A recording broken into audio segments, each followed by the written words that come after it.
Welcome to the Rise and Reinvent podcast, where we explore powerful stories of transformation, grit, and purpose.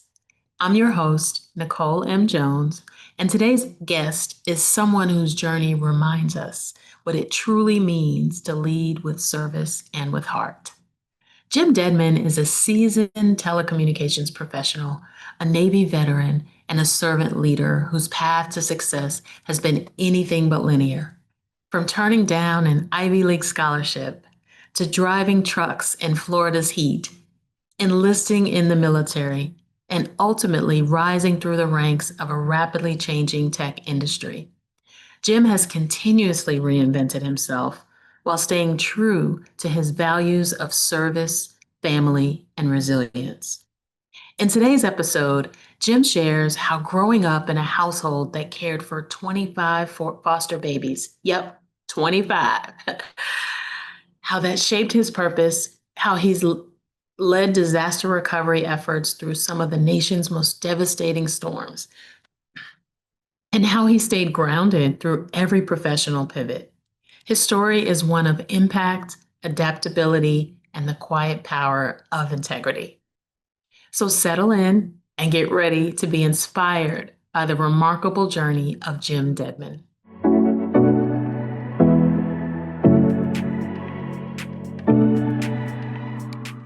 Today, I'm delighted to welcome Jim Dedman to the Rise and Reinvent podcast. Jim is a telecommunications professional with an incredible story to share. So join me in welcoming Jim to the Rise and Reinvent podcast. Welcome, Jim. Hi, Nicole. How are you? Doing well. Excited about today's conversation. Me too. Um, yes, absolutely. So let's get started.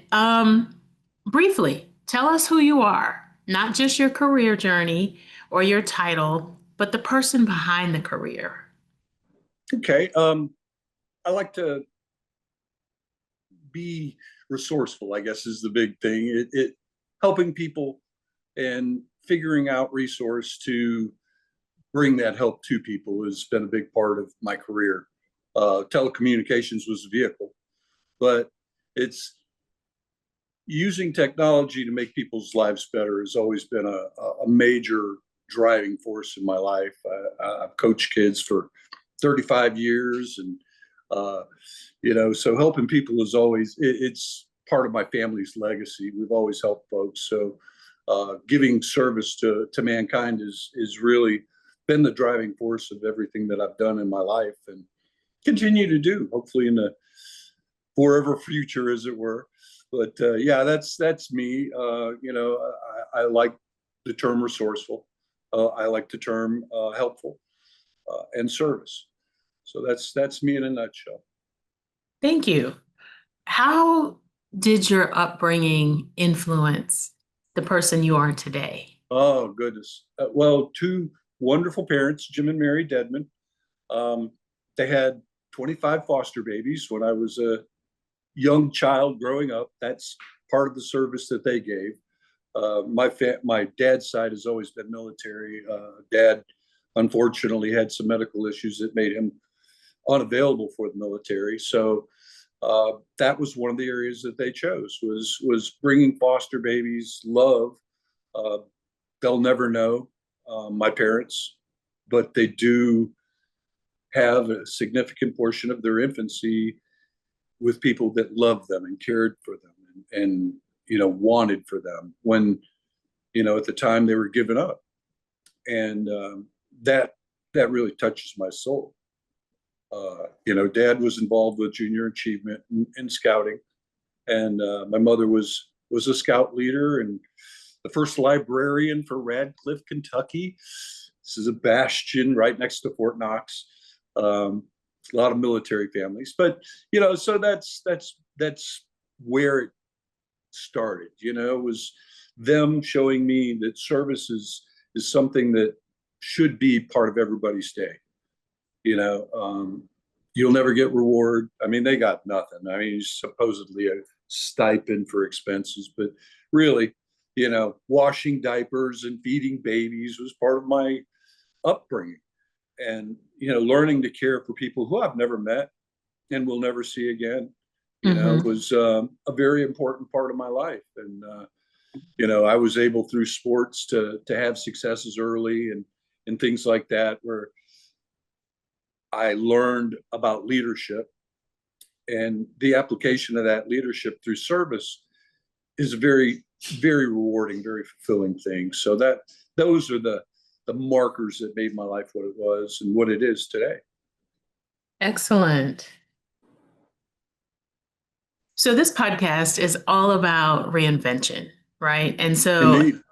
along your journey, I would imagine you've had some moments of invention.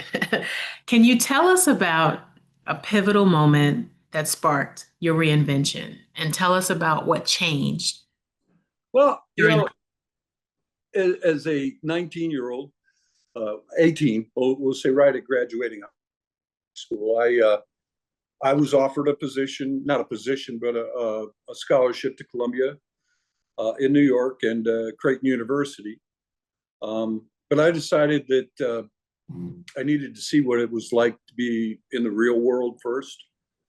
So I went to work. And leaving the little town of Radcliffe, Kentucky, I came to Orlando, Florida, and drove a truck for Lowe's Lumber in the 100-degree heat, hauling shingles and sheetrock. And it was great fun as a 19-year-old, but I also always knew there was more. That the important thing, and I tell my sons this, credential means something. It really does. And a college degree is a big deal. Mhm. There are people out there that, it's a ripoff, you don't get this and that but if you take the time to actually discover what it is that you want to go to school for and really apply yourself to that, you get a lot out of it. So while working for Lowe's Lumber, sweating in the 110-degree heat, I decided, hey, and there was a for-profit college at the time called United Electronics Institute, UEI, and the Okay. commercial was the good life. Showed Right. somebody playing tennis and driving a Corvette, and I'm like, that's not hauling shingles or sheetrock in 110-degree weather, Mm-hmm. So maybe I might want to, consider this. So that's what I did. I contacted my parents and I said, hey, at this point, I'd really like to apply myself and go to college. Both my brother and sister, my brother graduated from University of Louisville as an ROTC graduate, subsequently joined the Air Force and was a lifer.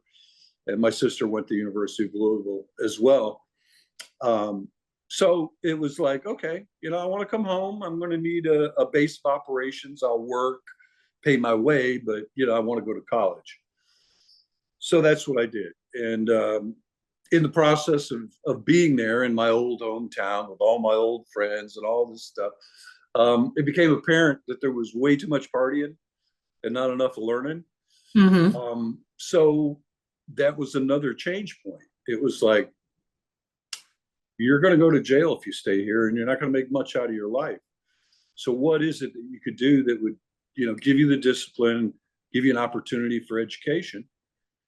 And the military offered that. So I joined the Navy as an aviation electronics technician. They give you a test at the start it's called the ASVAB. And they determine what your skill set is. And within that skill set, because I already had some electronics college, it became apparent that electronics was a good fit for me, and thusly became an aviation electronics technician for the Navy, working in the aviation side of it. So I didn't have to go to sea. No rolling decks for me. Um, I left the A school in Millington, Tennessee, and was stationed at Jacksonville, Florida, at their aviation intermediate maintenance department, which meant no out to sea for my entire enlistment. Well, while I was there at Jacksonville, they have off-campus college available for the naval people and your families. So I enrolled with Southern Illinois University to get a degree, and I did. And it was aviation management, but really it's business administration. So that's how I came to have a degree at that point in the military, through their tuition assistance. I had gotten married, so I had a wife and a kid, and Okay. had all that stuff, and needed an education to make my mark in the world. And turns out that one of the fellows that I was in the Navy with, he started a cellular installation and repair facility in Jacksonville, Florida. Asked me to come over as their service manager, and that was the point that I made it to the wireless industry in 1988. Okay. Way back in the day.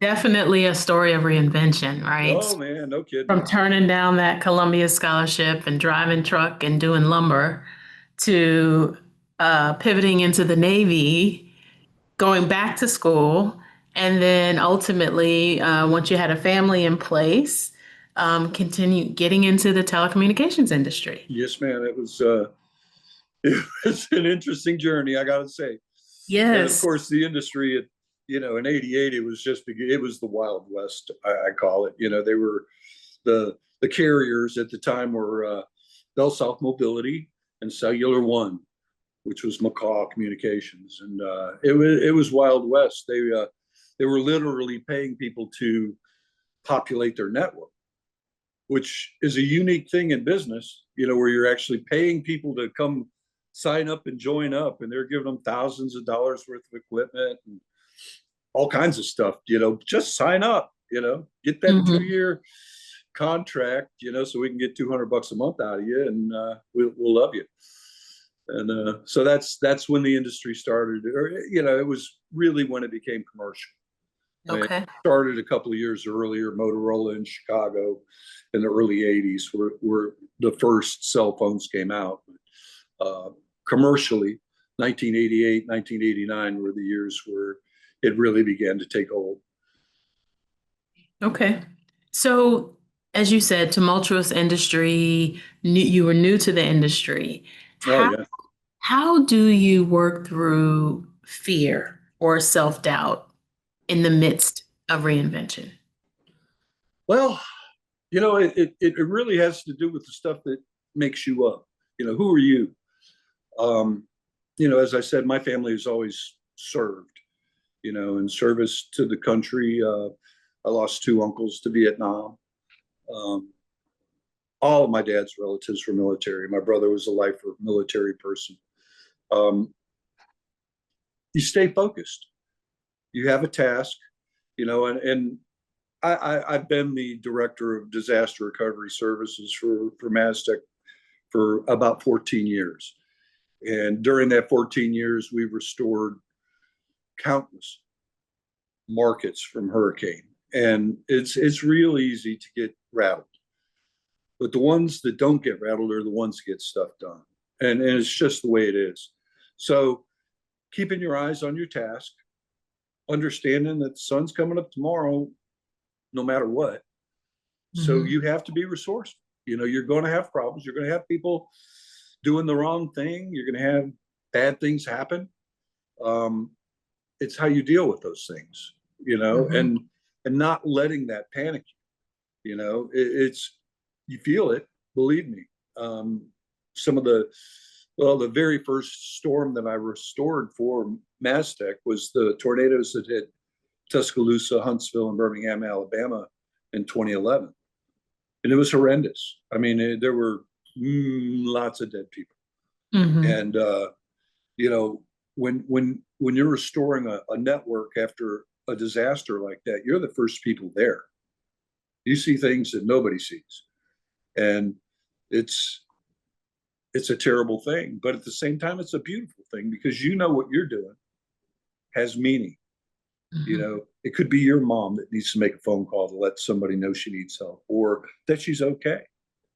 you know so having that kind of import kind of puts that personal ego in the back seat, and so fear can't come into play, because you're focused on knowing that that person could be your parent or could be your sister or some family member that needs you, and Right. barriers just fall away. Okay. So my advice to people would be always keep the task in mind, keep focus on that. Don't fall into idleness, because that will get you spooked. You'll, you'll have that anxiety. You'll make a fearful decision. Those are things you can't have in those sorts of situations. So, it's the good ones never think about it. I'll just say that. When it's Mhm. time to do, you do, and you're not thinking about stuff like that.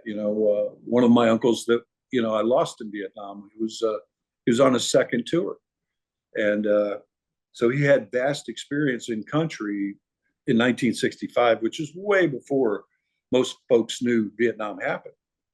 But he had that experience, so he was able to create a defense in the camp that he was in that saved the rest of his team. Basically, he was special forces.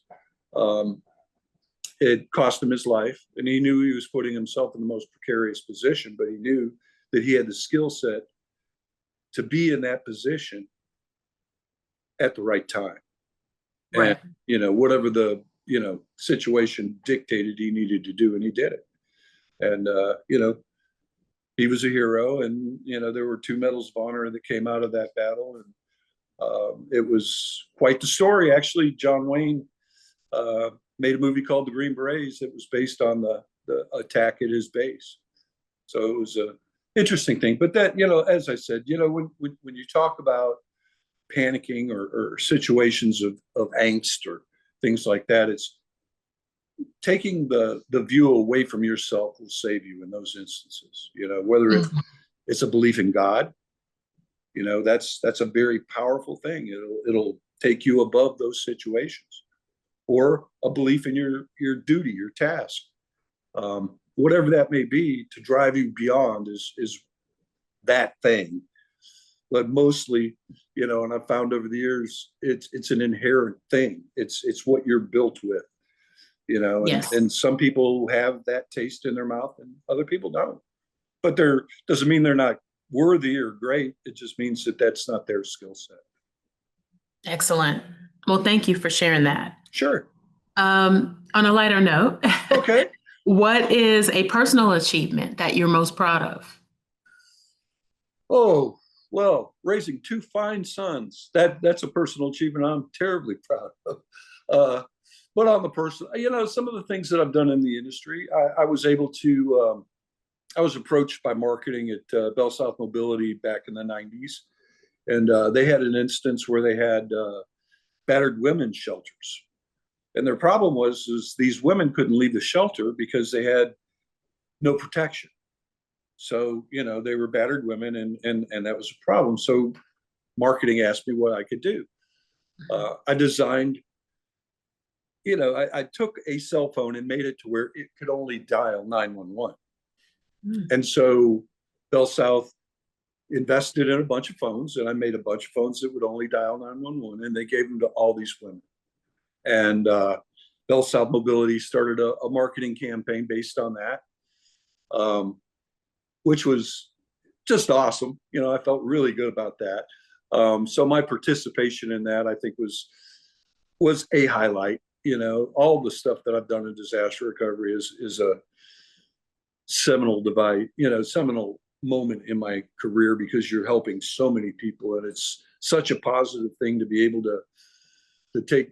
I mean, devastation. These people are homeless. They have no communications. And it really most of the time feels like nobody cares, and that's unfortunately too much of the time true. If it's not a resort or well-known location, generally the media shows up for a day or two and they're gone.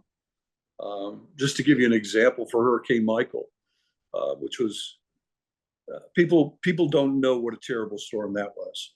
It hit basically the armpit of Florida and went boom right through Georgia and into the Carolinas. It really was a devastating storm. My eldest son, who works for the Forestry Service of Florida, was pulling dead bodies out of houses 6, 7 months later. I mean, it was that terrible. So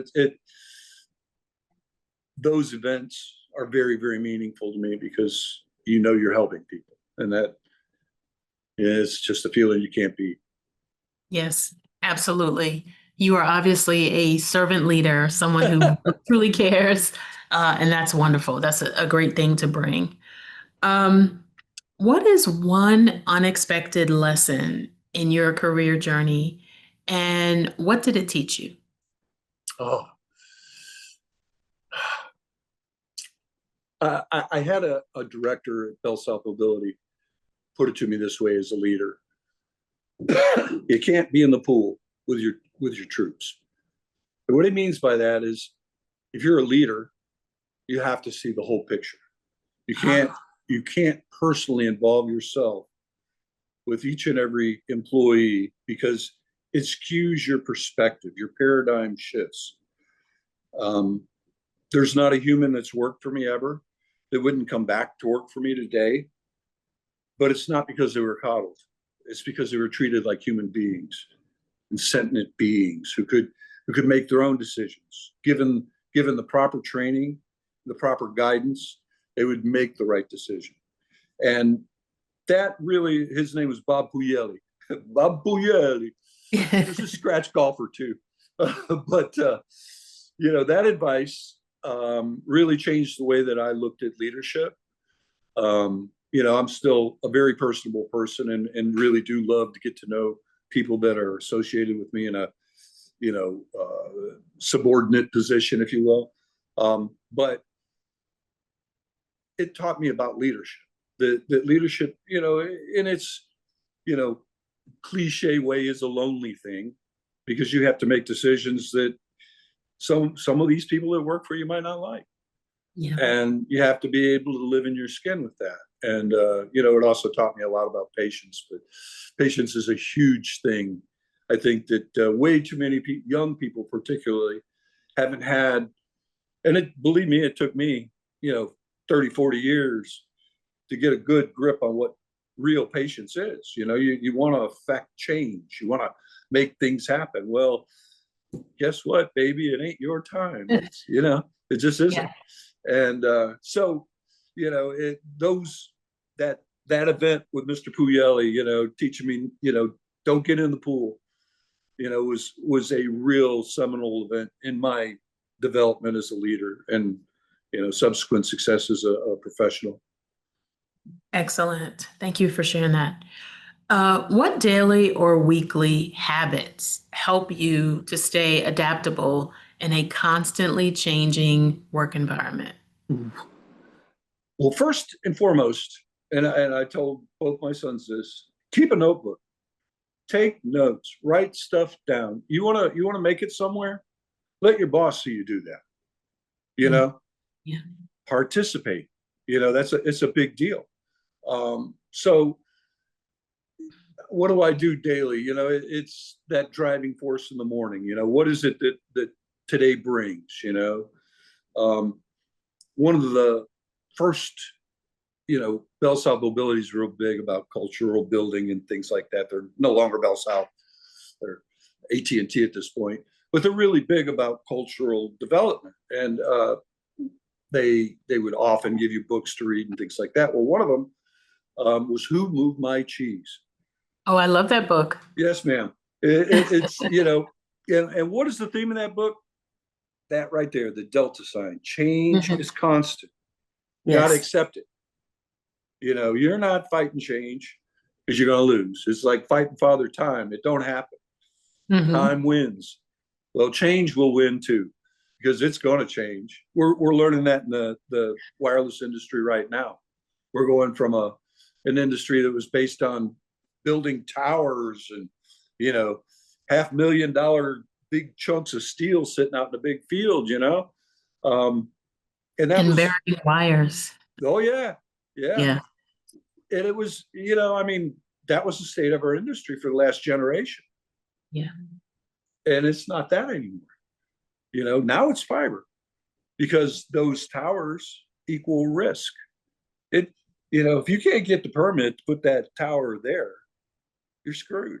You've just lost money, and on and on and on. And there's so many things that can go wrong on this quarter to $500,000 structure that the risk associated with that versus fiber is minuscule. I mean, you're digging a hole, you're sticking wire in the ground, and you let it pop up, you're connecting it.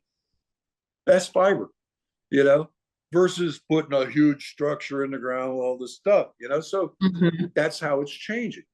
And you know, there's the NATE, which is National Association of Tower Erectors.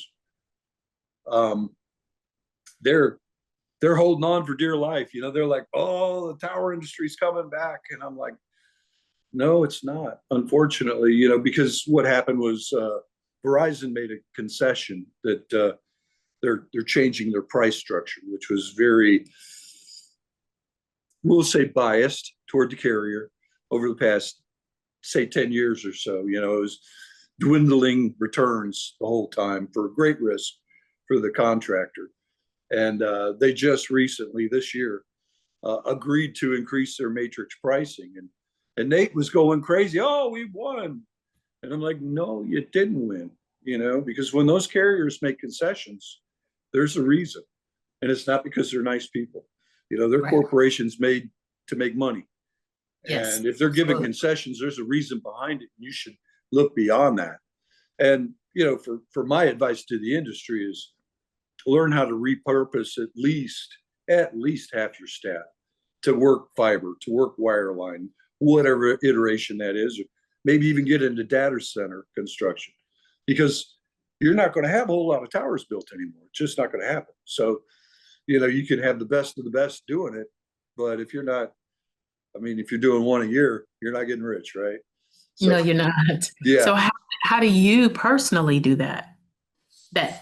You know, adapt to change is part of the culture that I was born and raised in. You know, if you spend any time in communications, you know, when I first started in communications, it was two-way radio. I mean, it was push a button, talk, take your finger off it, somebody else talk. That's how it worked. You know, it's duplex. So the next was this thing called LTR, licensed trunking radio, which was using multiple frequencies, and you could initiate an actual phone call on LTR. Then came amps and NAMPs and all the iterations of wireless. So if you're going to be part of this industry, every minute you wake up, there's something going to change. And if you're not open to that change, you're gone. You're left behind. And it's just that simple. Were you doing, no problem, bless you. Were you doing more on the job training, or did you take courses, or how did you continue to stay relevant?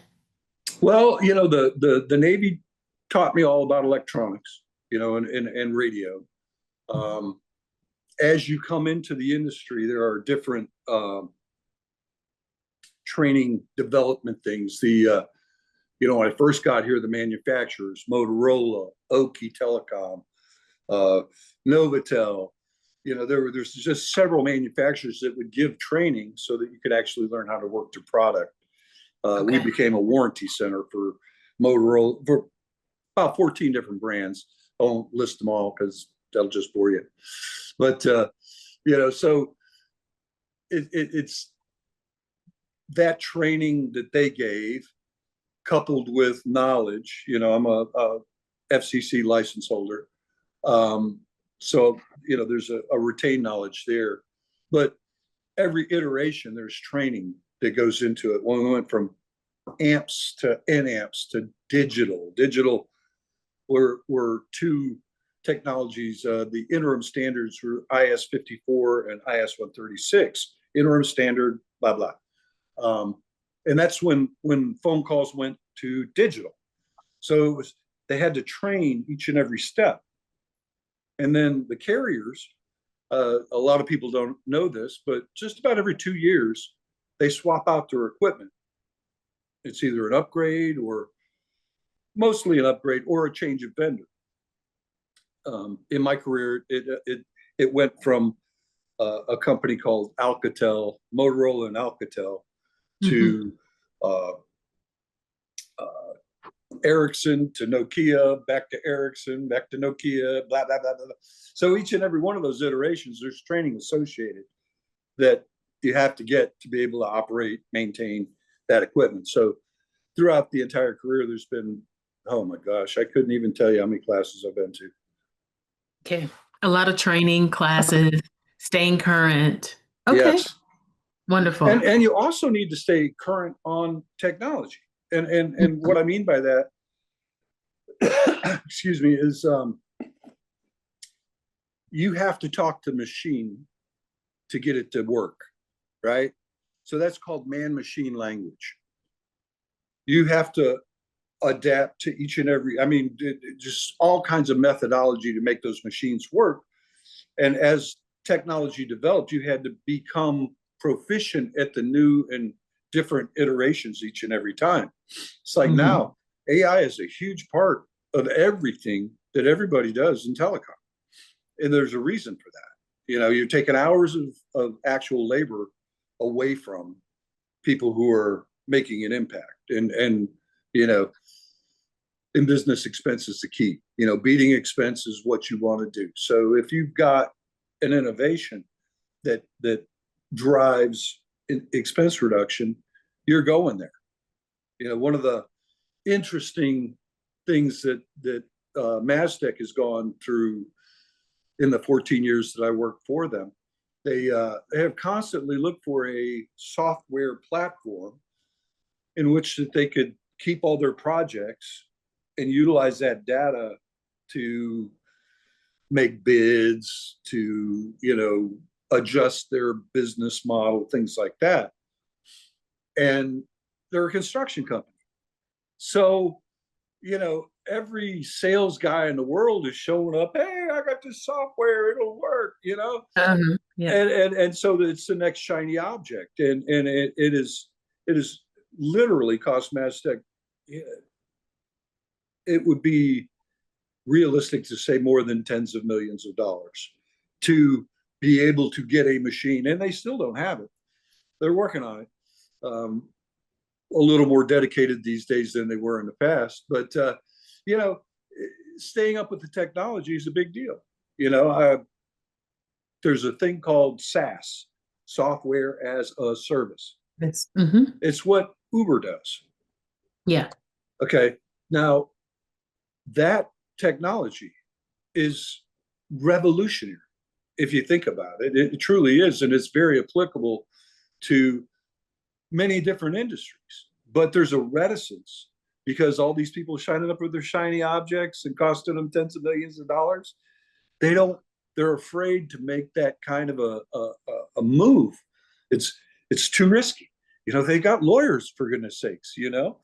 And so it's an interesting thing. You know, if you become reticent in the face of that technology, you're going to lose. You're going to become less than what you could be. And, you know, that's a hard lesson to learn when you're a multi-billion-dollar corporation, but they're learning it. And, you know, who knows what someday will bring to them. But yeah, it's you got to stay up on everything. It's not just know how a radio works. It's how Nokia's radio works in a RAN network that is autonomous and blah, blah, blah, blah, blah, you know, cloud-based and da, da, da, you know.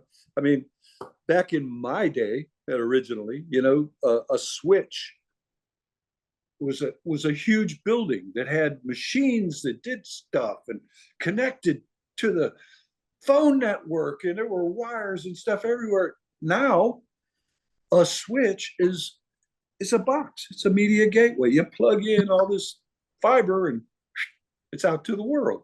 You know, so it's a total change. I mean, they used to spend millions and millions of dollars putting in these switches, but they don't need to anymore. Now, the big thing is data centers for AI.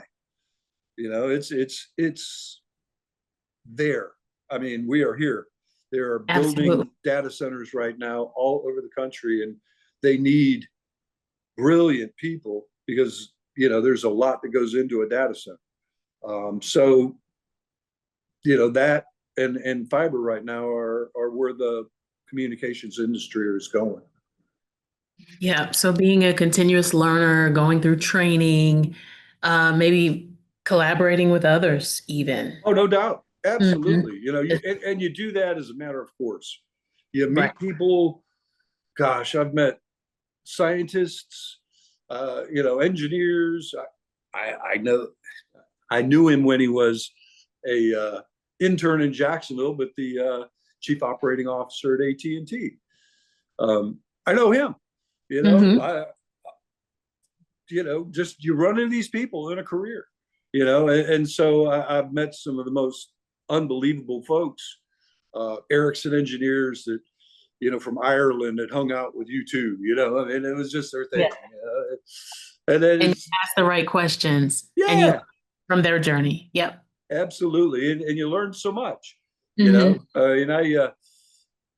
Hughes had a scientist by the name of Andy Lamont, and he and I shared a love of history. So he's got, oh gosh, 20 or 30 of my books right now. I mean, just because that's what we did. We've interacted, we interchanged, we shared ideas, and good grief, I couldn't tell you the stuff that I've learned from that guy. Brilliant engineer, absolutely brilliant. Scientist, not engineer. Got to say that Okay. because there is a difference. Yes. Uh, okay. So, what does success look like for you now, both personally and professionally? Oh, you know, there was at a time, there was that title chase. I wanted that title. Um, to me, that's not success. It may be for many folks, that may be their gauge, but professionally, I believe success is based on respect. The respect you get from the people that work in your industry that they can look at you and say you're going to deliver. Um, that to me is, I think, the ultimate. Okay. I don't believe that I currently have anybody in my circle of knowing people, which I don't know, 1,000 people on LinkedIn, several hundred on this and that. Um, I've always garnered a great respect because of I think I display integrity, and honesty. I bring it to the work, and one of the uh, people that were a mentor to me in my life, it was be where you're supposed to be when you're supposed to be there, doing what you're supposed to do. And that little simple formula, can get you 20 years in a business. It really can. Just do your job every day. Um, but what I consider success is, on a personal level. As I mentioned, I've coached kids for 35 years, having an impact on children in a positive way. Mm-hmm. Because I don't believe that our education community really does that anymore. Uh, I mentioned junior achievement. To me, it's a very important thing because it does teach children how to approach business, how to be in business, what it means to be in business. All my youngest son is going through that right now. He's started his own, fiber splicing business, and he's having to learn these things that were never taught in school. Do I Yeah. need an accountant? Should I get a lawyer? Why would I need a lawyer? You know, Insurance. insurance, my goodness, yes, taxes. I mean, Yes. there's just so many different things that we as a society no longer teach children. Right. And to me, that's what success looks like, to be able to reach and have an impact on the next generation, to bring them up, to show them the integrity my parents showed me. They gave me honesty and love and integrity. I knew who they were every single day. And, you know, giving that to children to me is success. Hopefully that's what I die doing. Thank you so much, Jim. This has been an incredible conversation. I appreciate you as a servant leader, someone who truly cares about others. And so, thank you for sharing your journey. Thank you for sharing your insights. Be Uh, and I look forward to your continued success and watching the rest of your journey. Thanks, Nicole. I appreciate it. Appreciate the time that you gave me here. Okay. Take Thank care. you. Bye-bye. Bye.